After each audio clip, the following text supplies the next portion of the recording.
Χριστόφορε, πότε βγαίνει ταινία στις αίθουσες στην Αμερική? Το Νοέμβριο, γιατί? Ωραία. Κάνω shiny στον Insta. Ναι.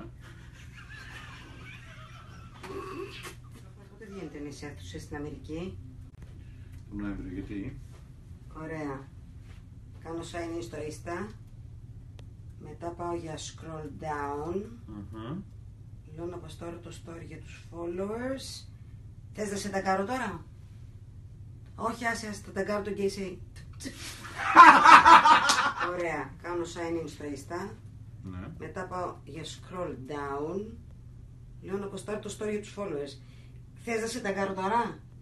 Άσε, θα ταγκάρω το JK. Του στείλω ένα inbox. Ok. Log out. Log out. Log out.